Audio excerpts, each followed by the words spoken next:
ઓમ નમઃ શિવાય. ઓમ નમઃ શિવાય. જય શ્રી કૃષ્ણ મિત્રો, બહેનો, કેમ છો? મજામાં? મારી ચેનલમાં તમારું સ્વાગત છે.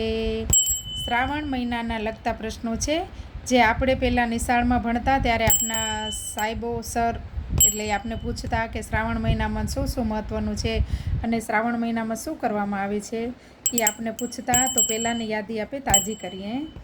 પહેલો પ્રશ્ન એવો છે કે શ્રાવણ કયો મહિનો હિન્દુ મહિનો છે?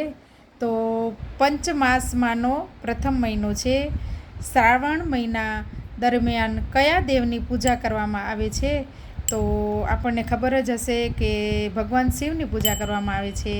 શ્રાવણ માસમાં કેટલા સોમવાર આવે છે તે કેવી રીતે નક્કી થાય છે? તે જે આપણે પંચાંગની રીતે જે જોઈએ ને પંચાંગમાં, તો ચાંદ્ર કેલેન્ડર મુજબ શ્રાવણ સોમવાર એટલા આવે છે, તો એવી રીતે જોવામાં આવે છે ચાંદ્ર કેલેન્ડર મુજબ.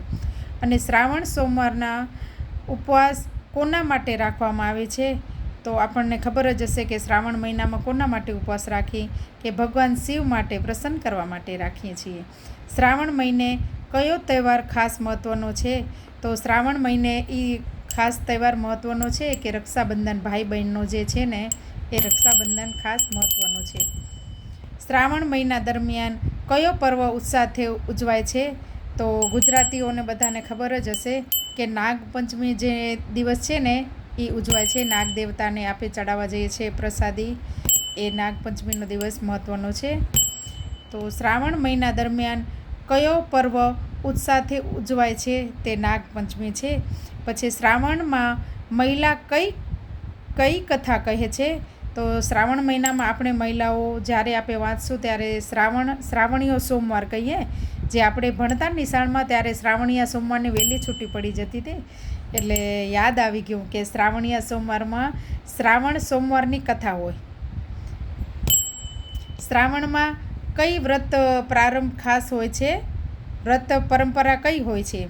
પછી એનામાં બતાવ્યું છે માધવપુર એકાંતિકા ઉપવાસ, એ શ્રાવણમાં મહત્ત્વનું છે. પછી કીધું છે કે કયા જ્યોતિર્લિંગના દર્શન શ્રાવણમાં વિશેષ ફળદાયી માનવામાં આવે છે? તો આમાં લખ્યું છે સોમનાથ, કેદારનાથ, ભીમશંકર વગેરે. એટલે કે હોય તો બધા 12 જ્યોતિર્લિંગ જે છે એ તો શિવના જ છે, પણ એમાં મહત્ત્વના જે બતાવે છે શ્રાવણ માસમાં એ જે છે સોમનાથ, કેદારનાથ અને ભીમશંકર મહાદેવ. આ જે છે શ્રાવણ મહિનાના અગત્યના જે પ્રશ્ન પૂછ્યા છે એ આપણને પહેલાં પૂછતા, એ હવે ફરી નવી યાદી કરી છે. તમે કમેન્ટમાં સારું લાગે તો લખીને જણાવજો, કમેન્ટમાં શેર કરજો, લાઈક કરજો અને સબસ્ક્રાઈબ કરજો. ઓમ નમઃ શિવાય. ઓમ નમઃ શિવાય.